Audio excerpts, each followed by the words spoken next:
उद्यमेन ही सिद्धन्ति कार्याणि मनोरथे न ही सुप्तस्य सिंहस्य प्रविशन्ति मुखे मृखा। अर्थात जंगल का राजा शेर होता है और उसे भी उद्यम करना पड़ता है। वो सोए सोए उसके मुंह में शिकार अपने आप नहीं आ जाता है। वो उठता है, भागता है, दौड़ता है, शिकार को देखता है, शिकार पे पैनी नजर रहता है, फिर शिकार करता है, तब उसे भोजन प्राप्त होता है। अर्थात कुछ पाने के लिए हमें भी उद्यम अर्थात संघर्ष करना पड़ेगा। तो आज का श्लोक का अर्थ ये था। जैसा कि मैंने स्वर पिछले वीडियो में पूरा पढ़ा दिया, आज का ये बहुत शॉर्ट वीडियो है जिसमें मैं पढ़ाने वाला हूँ अयोगवाह। मैंने स्वर गिनाया था 11 होता है और 2 इसमें मैंने पिछले वीडियो में कराया था कि ये दोनों अयोगवाह में आते हैं, अन और अह। तो मैं एक इसके लिए सेपरेट वीडियो लाऊंगा। तो आज मैं अयोगवाह के बारे में बताता हूँ। सबसे पहले अयोगवाह का परिभाषा समझेंगे, तब हम लोग को समझ में आएगा कि अयोगवाह होता क्या है।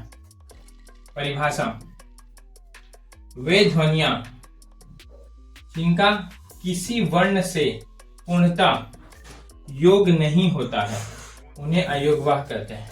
ठीक है, इनका किसी भी वर्ण से योग मतलब मिश्रित होना, जुड़ना, योग नहीं होता है, इसलिए इसे अयोगवाह कहते हैं और इसे एक अलग कैटेगरी में रखा गया है। ठीक है, ये अयोगवाह के बारे में बहुत कम लोग जानते हैं, तो आज का वीडियो एकदम वेरी इंपॉर्टेंट है। ठीक है, तो वे ध्वनियां जिनका किसी वर्ण से पूर्णतः योग नहीं होता है उन्हें अयोगवाह कहते हैं। जैसे कौन कौन है? अन और अ। ठीक है, एक नोट है, मैं नोट पढ़ देता हूँ। अयोगवाह ध्वनियां स्वर के बाद आती हैं। अयोगवाह ध्वनि जो होती है स्वर के बाद आती है। स्वर, अयोगवाह, फिर व्यंजन। ठीक है, स्वर के बाद आती है। अब मैंने यहाँ पे टेबल बना दिया एक ऐसे करके, ठीक है, जिससे आपको समझने में सहूलियत हो। ठीक है, जो अन है हम लोग उसको अनुस्वार कहते हैं। ठीक है, जो अह है उसे विसर्ग कहते हैं। इसका नाम अनुस्वार, विसर्ग, और ये अनुनासिक है। इसको अयोगवाह में नहीं गिना जाता, सिर्फ यही दोनों का। बट मैंने चंद्रबिंदु जो हिंदी है तद्भव शब्दों में चंद्रबिंदु अनुनासिक का बहुत प्रयोग होता है, तो मैं सोचा इसको भी लगे हाथ बता ही दूं। ठीक है, तो हम लोग सबसे पहले पढ़ते हैं अनुस्वार जो होता है।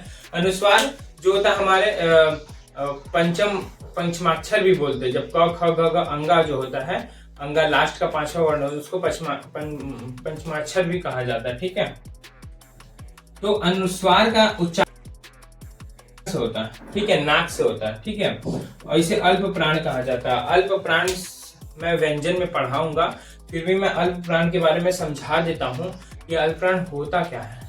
प्राण मतलब होता है वायु, अल्प मतलब होता है कम।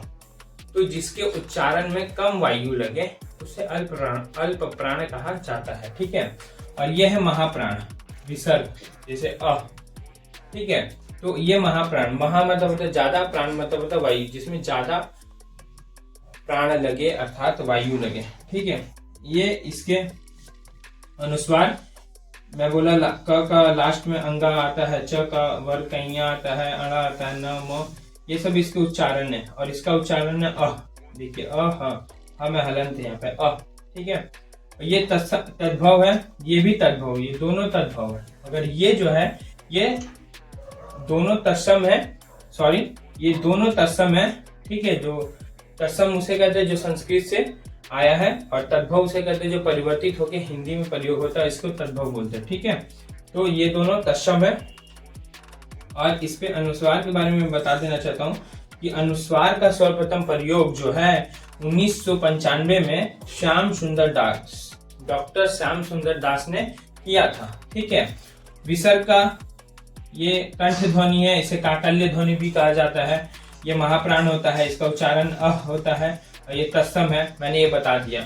अनुनासिक के बारे में बता देता हूँ कि ये नाक मुख दोनों से उच्चारित किया जाता है। नाक और मुख दोनों से उच्चारित होता है। ठीक है, ये ना स्वर है ना व्यंजन। मैं इसको बताया कि इसको अयोगवाह में भी नहीं गिना जाता अनुनासिक को, ना ये स्वर है ना ये व्यंजन है, इसे अयोगवाह में गिना नहीं जाता है। ठीक है, इसे अयोगवाह में गिना नहीं जाता, और ये तद्भव है, मतलब हिंदी की खोज है ये।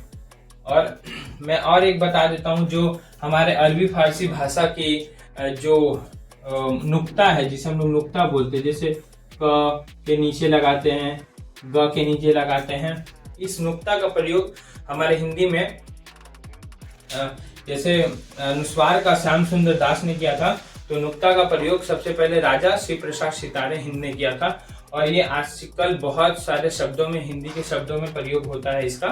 तो हमें इसे भी नहीं छोड़ना है, इसको भी लेके चलना है। जो ग फारसी भाषा के 5 वर्ण के नीचे लगता है, जैसे क, ख, ग, ज, फ, ठीक है। ये जो फारसी भाषा के शब्द वर्ण हैं, इनके नीचे नुक्ता लगता है, तो इनके ये नुक्ता का मैंने बता चुका, इन नुक्ता का प्रयोग किसने किया है। तो आज का बहुत शॉर्ट क्लास था। मैंने बताया अयोगवा के बारे में कि अन होता है वे ध्वनियां जिनके वर्ण से पूर्णतः योग नहीं होता, उन्हें अयोगवा कहते हैं, ठीक है। अयोगवा ना स्वर के बाद आती है, मैंने ये बताया। फिर मैंने अनुस्वार के बारे में बताया, विसर्ग के बारे में बताया, और अनुनासिक के बारे में, और अंत में नुक्ता के बारे में बताया। तो ये वीडियो बहुत शॉर्ट वीडियो है, फिर भी बहुत इंपॉर्टेंट वीडियो, क्योंकि अयोगवा के बारे में बहुत कम लोग बताते हैं, जानते हैं। मिलते हैं नेक्स्ट वीडियो में, तब तक के लिए मैं नेक्स्ट वीडियो में व्यंजन पढ़ाऊंगा। तो तब तक के लिए स्वस्थ रहिए, मस्त रहिए।